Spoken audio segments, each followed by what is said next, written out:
Lilo. Okay, here we go. We have, they are seizing the bridge. To burn it is what it says in the textbook. But since we are studying a subjunctive purpose clause, I put in their book, their blue book, in order that they may burn it. Because that's the word for word way that we're going to translate it into a subjunctive clause. They just say to burn it, but when they say to burn it, they mean in order that they may burn it. And so that way we have our independent clause and our subordinating clause. Because a subordinating clause has a subject and a verb in it. And here's our verb, but if you didn't know that they were talking about in order that they may burn it, then you wouldn't know necessarily that here is your subject. So I put it in there to kind of help them out as they go through to try to understand what it says. So, okay, so the first step is parse by identifying the subject, verb, direct object, blah, blah, blah. Gina. What? They are seizing the bridge. Who or what is the sentence about? They. They. What is being said about they? They are seizing. They are seizing. They are seizing who or what? The bridge. The bridge. Is the bridge receiving the seizing or renaming the subject? Receiving. That's right. So we call that a direct Object. object. Okay? And our transitive verb. And we don't do our the. Okay, so now down here we have in order that, which is going to introduce our purpose clause, which is what the oot is. And then we have they may burn it.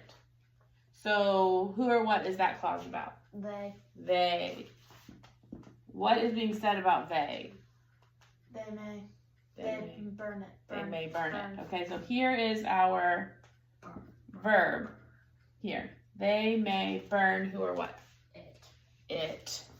Is it what is being burnt or describing they? Being burned. Yeah, so we have our direct object that is being burnt.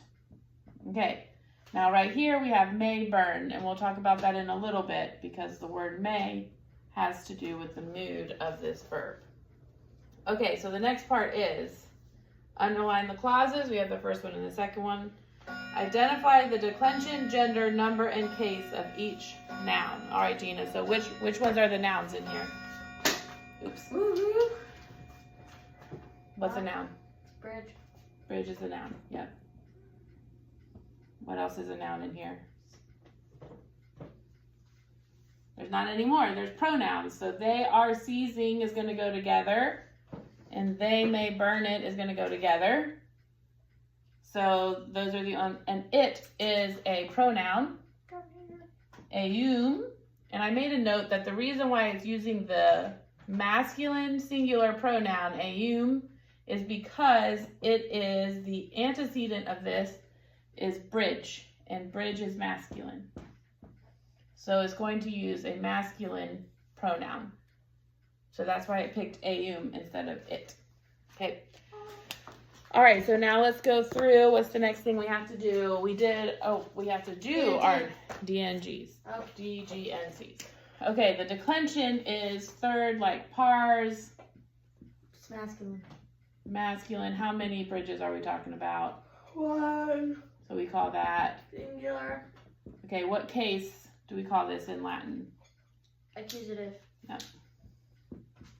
Okay, we don't have to do it to any of the other ones because all the pronouns are linked in with our verbs.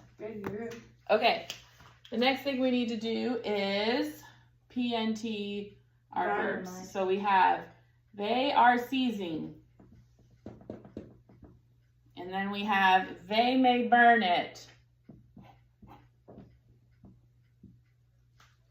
Okay, so let's do they are seizing first. Is it first, second, or third person? Third. Third person, how many? They. Singular or plural? Singular. How many are there? Plural, yep.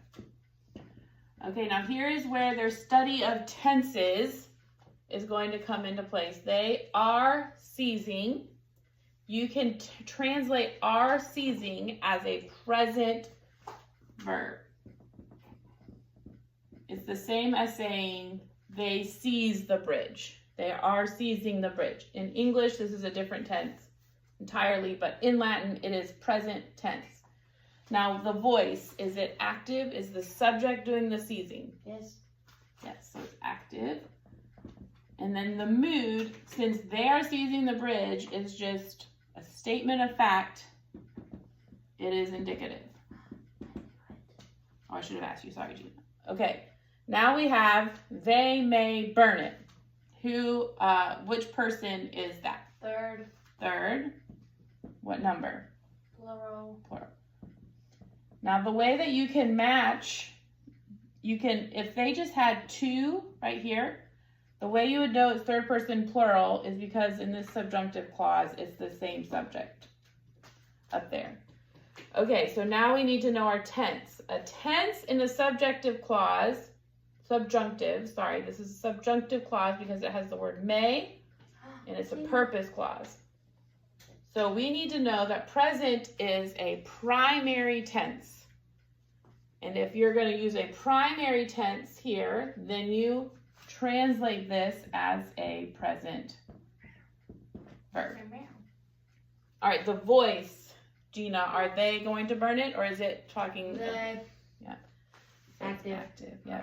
And I just said the mood is subjunctive. What? Because it's a purpose clause and it talks about may. They may do it. We should do it. Whether they'll do it, it's kind of talks about it as a, not a wish, but like a, what do they call it?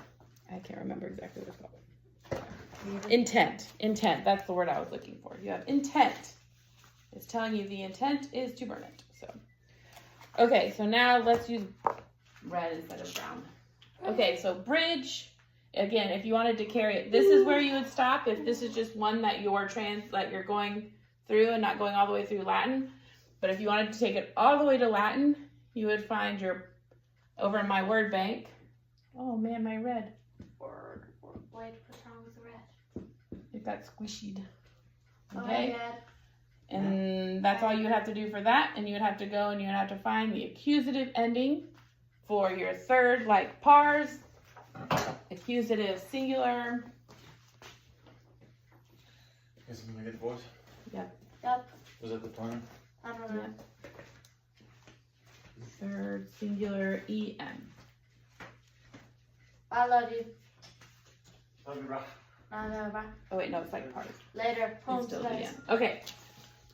Then we are going to conjugate the next ones. When you're going to conjugate,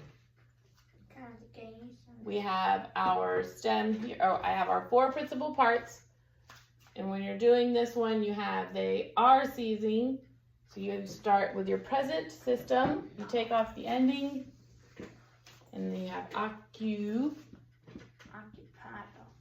And then you have to find your stem. For present, active, third person, plural. Well, first you also have to put your stem vowel, occupied. Third person, plural. Okay. So then we're going to go to our subjunctive. And we have our third person, plural, present, active, subjunctive. This is the second declension. So we have our third person, plural, present, active, subjunctive. Third person, plural, iant. So we have,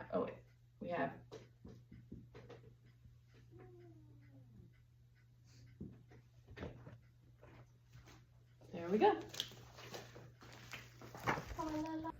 Okay, to add on to the last one, I had it incorrect because I had it as a second conjugation verb, but it is a third conjugation verb. And so it is incendant instead of incendiant. So, okay, I want to correct that.